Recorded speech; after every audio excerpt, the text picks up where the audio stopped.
Hello guys, welcome to Season 2 of The Wind Down. I'm here with Carnage and Enrico. Enrico, how you doing, my friend? I'm doing well. How about yourself? Oh, good to be back. So, you might have seen The Wind Down before, I think, and we always start it, and we'll bring it back for Season 2. Did you bring your favorite drink? Yeah, I did. Coca-Cola. I would have brought G Fuel if I had G Fuel. I mean, look, we're drinking it for you in spirit. Don't worry, my friend. We got some peach rings on the deck here. So, in 10 seconds, can you tell me what you do? I am a person who works behind the scenes, and I put stuff together and make it look silky smooth. What started your journey into motion designing? What was that one thing that really got you going? It was actually a motion design from a guy called Ben Marriott. It was about 2 years ago. I saw one of his tutorials and I fell absolutely in love with how you can make a square turn into a triangle, morphing it into a triangle, and it looked absolutely amazing. And how you could animate something and make just a still picture come to life, and that's kind of what made me go into motion design. So, can you tell me your biggest project you've had in the content world and outside of the content world? All the stream package that I've done, I mean, I put love into all of them. Okay, it doesn't take me that long, but like usually for people it would take a really long time to put together. Ideas just usually come to me in my head. But outside of the content world would have to be some ads I did for Razer and stuff like that, which is pretty cool. Just going back to the stream packages and stuff, like for you guys that didn't know, Enrico has actually done a lot of my stuff. He's done the wind down intros you guys saw in the start of the video to premiere season 2. I've done all of them. You've done all of them. You've done the wind down intro, you've done my normal intro, you've done my stream package. The list goes on. These days I tend to take a little bit longer on stream packages and everything, just because I have a lot more work, obviously, with me being used to being the fastest guy with doing a stream package. I take on a lot more commissions than I should, because I overwork myself 100%. So me taking a week to 2 weeks to 3 weeks to a month is now the norm for me, because I can't really do packages in one day. You know, spend 6 hours on this, but then I have like other 6 that I have to do. So obviously I tend to take longer on my work and spend more time on it and making it like better than what I used to make them, if that makes any sense.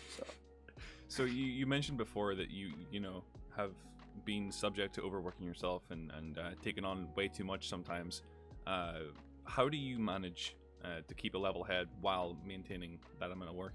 Obviously I have a girlfriend, so she really helps me in a lot of ways, and she pushes me and she tells me like what the end goal is for us, you know, like she's studying as well. So sometimes I don't have a good day, so then she tells me to just go off social media. If I don't reply to you or whatever on social media, and you really want your work urgently, I will be focusing on your work in my program, but I will not go on social media for a whole day. That's kind of like my breather, because social media sometimes just gets way too much for me. For the most part, I have a calendar that my girlfriend made for me, and that kind of keeps me busy day to day. So you have been doing this for a few years now. About 2 years, yeah, but not full time. 1 year full time. So in that time, this year you actually joined Carnage, and I'd like to Yes. like look in on that. How did you get in Carnage's eyes? How and when did that happen? Oh, okay. So I think I messaged Thump. He absolutely loved my work for some odd reason, because back then I was just a kid with a dream. Back then I had a dream of joining a big org and trying to like make a name for myself, and I didn't really think too much of the message, because usually when I DM people, I mean, I didn't really have that much work to show. I just knew that if I got a chance to do something, that I would take that opportunity, and that's how I've been my whole life. I've never gotten a lot of opportunities, so I try to find opportunities. So that's my thing. So I messaged Thump, I think, and Thump sent my work to Apollo, and then I think they decided to give me a little piece of work, which was the Respawn ad. They absolutely loved it. So I was like, I want to join Carnage. I really want to join Carnage. I feel like you guys are a family, and I feel like I would fit in with Carnage. And to this day, I don't regret sending that message because that's what started all. And I have to thank Thump and Apollo for giving me the opportunity because it's fantastic. So that's kind of what I did for the Respawn ad. They absolutely loved it. They said I killed it. And to be quite honest, I'm never a fan of my own work because that's one thing a lot of creatives make is being like that person that's like, oh, my work is insane, you know, like there's nobody better than me, whatever. That just stops your learning process immediately. So I'm willing to change as Carnage changes, and it's a big family, bro. I love Carnage, man. It's truly an experience that I wouldn't trade for anything in this world. If I got offered FaZe, I wouldn't leave Carnage because I love Carnage too much. What's your dream client to work with? My end goal would obviously be to move out of the esports space and more into the corporate and more commercial space.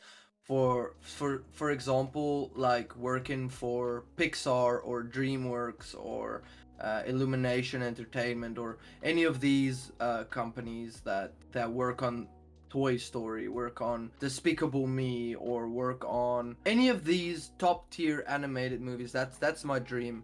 It's slowly but surely becoming a reality for me because I've built up some contacts in the industry. I've done some industry standard work, which I'm not allowed to mention right now. So just stay tuned, 2022, guys. What do you see yourself doing in 5 years? Do you see yourself being in the esports scene still, or at that point, do you want to be in that corporate and in that big company surrounding? I would prefer to freelance in 5 years because obviously people don't like to admit it, but a freelancer makes more moolah than a normal person. And obviously as a creative, I love my job obviously, but the money just makes me love it even more, you know. Nothing is better than a balanced relationship between money and work.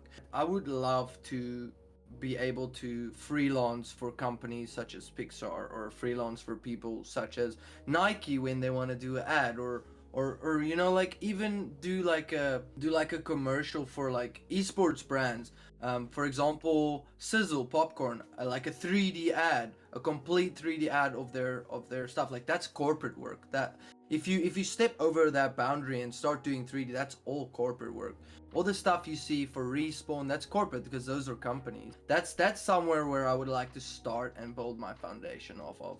And then in 5 years, I would be living my dream, working my dream job, which is just an animator full time. If you play video games, I know you're a busy guy, but if you do play video games or you have in the past, what was your one franchise that you really stuck to? I really love COD. I've been a COD fanatic since I was like 5 years old. I mean, I played on the PlayStation, was it PlayStation 2, PlayStation 3, I've had all the CODs. I even now buy the COD. I haven't even touched Cold War. I haven't even I bought it, but I haven't even downloaded it. I got an Atari. I got everything. I'm a gamer since the start. If anybody wants to argue with me, Black Ops 3 is the best Call of Duty that's ever been made. I love that game.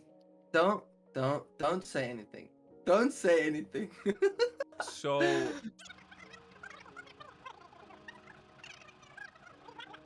Advanced Warfare is the best jetpack COD. Is Black Ops 3 the best COD? Nah. The feel of the game, the smoothness of everything. I would go on Black Ops 3 right now. Black Ops 3, best COD. So all of that is being cut because I'm just gonna burn that in a fire. If you were blasted off into space in a, I mean like tiny pod, and you have... How tiny? Fucking uncomfortable. Oh. What 3 creators would you like to be stuck with? Probably say Thump, Spooky, Bombcat. His name is Izzy. He's also like a streamer. That's basically my 3. You're off the setup. You're off designing. You're off, you know, being Carnage Enrico. Yeah. What do you do to wind down? I love watching Netflix. Obviously, everybody loves watching Netflix. I love spending time with my puppies. Got 2 small puppies, most beautiful dogs ever. I love spending time with my girlfriend. Most of all, she's my whole world. I love going shopping, spending your hard-earned money on stupid stuff is like the way to go. Sometimes I even wind down working. And also, I love watching Blasphemy streams. Like, who doesn't? Oh, fuck. On that note, folks, thank you so much for stopping on by. Enrico, it has been a massive pleasure to have you on. Thank you. You too, man. And thank you for being my first guest for season 2. It's been an absolute blast. My first ever podcast.